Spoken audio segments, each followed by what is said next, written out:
Je suis IECSA, ingénieur électronicien des systèmes de la sécurité aérienne. J'ai intégré l'ENAC en 1995.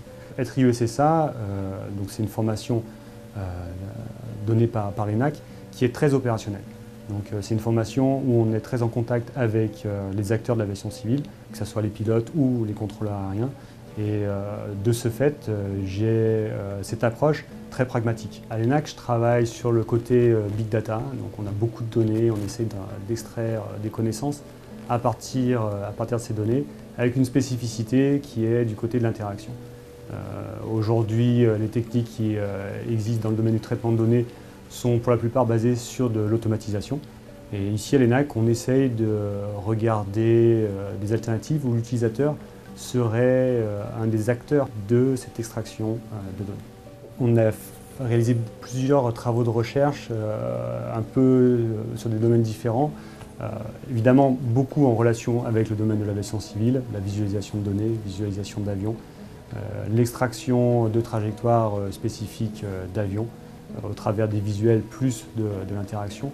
On a travaillé aussi avec l'augmentation des strips, qui sont ces bouts de papier utilisés par les contrôleurs aériens, et regarder comment est-ce qu'on peut rajouter de l'information à l'aide de projecteurs, faire de la réalité augmentée. On a eu d'autres projets de recherche qui n'ont plus rien à voir avec l'aviation civile. Par exemple, l'analyse des données issues de patients atteints de la maladie d'Alzheimer, et essayer de trouver des marqueurs précurseurs de déclenchement de cette maladie.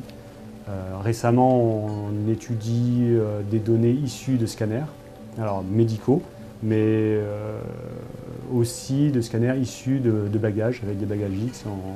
On étudie une nouvelle technique d'exploration de ce genre de données, qui serait du coup non invasive, puisqu'on explorerait les données virtuellement. J'ai eu la chance d'être invité pour passer un peu plus de 3 mois au centre de recherche à Seattle, chez Microsoft.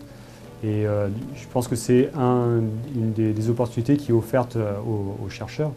Et le but était d'étendre mes compétences et mes connaissances dans le domaine de la visualisation de données, en particulier avec l'avènement de nouvelles technologies, par exemple avec l'HoloLens, qui est un système de visualisation holographique. Donc on a étudié avec l'équipe de recherche Microsoft, cette équipe qui travaille sur la visualisation et l'interaction, des nouvelles façons d'utiliser ce périphérique au profit de l'utilisateur pour faire de l'exploration de données. Toutes ces nouvelles technologies qui sont disponibles, ici il y en a une sur la table avec ces mondes immersifs, peut apporter des nouvelles façons de travailler un peu dans tous les domaines, mais en particulier dans le domaine du contrôle aérien, avec des visualisations qu'on peut appeler infinies, puisqu'en fait on n'est plus restreint à un seul écran, mais l'écran est devant nous, et du coup il suit notre mouvement, et du coup on augmente notre champ visible. Donc dans le domaine du contrôle aérien, on pourrait donc penser à afficher plus de données et ouvrir de nouvelles interactions pour l'utilisateur.